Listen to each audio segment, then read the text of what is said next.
আমাদের কবরে দেওয়ার জন্য, মানুষকে কবর দেওয়ার জন্য কোনো জায়গা থাকবে না। পাইপলাইনে গ্যাস শিল্প কারখানা ছাড়া আর কোথাও হবে না। আমরা এখানে 12 জন এডিশনাল চিফ ইঞ্জিনিয়ার থেকে শুরু করে সুপারিনটেন্ডেন্ট ইঞ্জিনিয়ারকে তাদেরকে বলেছি এইটাই তোমাদের ক্যাম্প অফিস।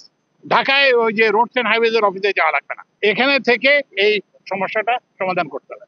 একটা জিনিস হচ্ছে যেটা বললাম যে অতীতকে নিয়ে তো আমরা ইয়ে করতে পারবো না, বুঝছেন না, কিন্তু আমরা যাতে সামনে যাতে মানুষের কষ্ট না হয় এটার জন্য আমরা চেষ্টা করবো। না, আমার অভিজ্ঞতা তো বললাম, আমার অভিজ্ঞতা হচ্ছে যে আমার কাছে মনে হয়েছে যে এটা কোনোভাবে অসুবিধা হতো না যদি ট্রাফিকের একটা শৃঙ্খলা থাকতো।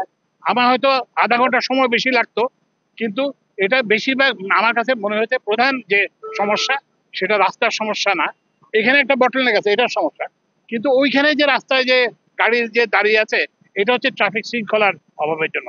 রাস্তার ওই অংশটা ওই যে ভারতীয় যে সাহায্য লাইন অফ ক্রেডিট এক্সিম ব্যাগে ওরা বলছে যে এটা ওরা অর্থায়ন করবে না, তো আমরা এটাকে বিকল্প অর্থায়ন করে আমরা এটা করার জন্য কথা বলি। আর একটা কথা বলি, এটা কথাটা তারা পছন্দ করবে না, সেটা হচ্ছে কি সবাই রাস্তা চায়, ফোর যা 2 লেন আছে তাকে 4 লেন করতে হবে, যে ইয়ে হবে 4 লেন আছে তাকে 6 লেন। এই রাস্তা করে এই সমস্যার সমাধান করা যাবে না।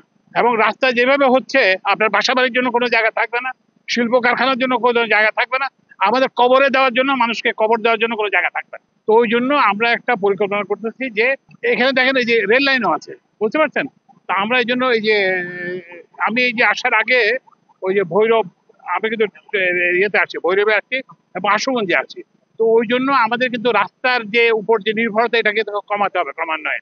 কমায় কিছু ট্রাফিককে, আপনি ধরেন এই যে প্যাসেঞ্জার গুলো, এই প্যাসেঞ্জার গুলো যদি ট্রেনে আসতো তাহলে মানে কতগুলো গাড়ি উঠে যেত।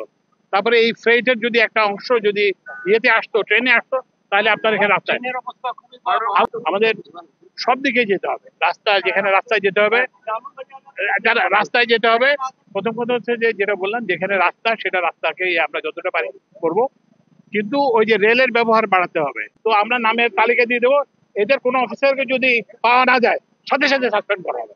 গ্যাস আর কোথাও আর কোনোদিন দেওয়া হবে না, এবার গ্যাসের কথা ভুলে যান। এখন আমরা আমাদের নিজস্ব গ্যাস যেটা এটা কমে গেছে, এখন আমরা 60 টাকা করে 60-65 টাকা করে গ্যাস ইম্পোর্ট করি। তো সুতরাং এই টাকা দিয়ে কোনো অবস্থাতে গ্যাস দেওয়া সম্ভব হবে না, ওই জন্য গ্যাসের কথা ভুলে যান। ওই জন্যই আপনারা অভ্যস্ত হয়ে যেতে হবে ওই যে কি বলে সিলিন্ডার গ্যাস অভ্যস্ত হয়। পাইপলাইনে গ্যাস শিল্প কারখানা ছাড়া আর কোথাও হবে না।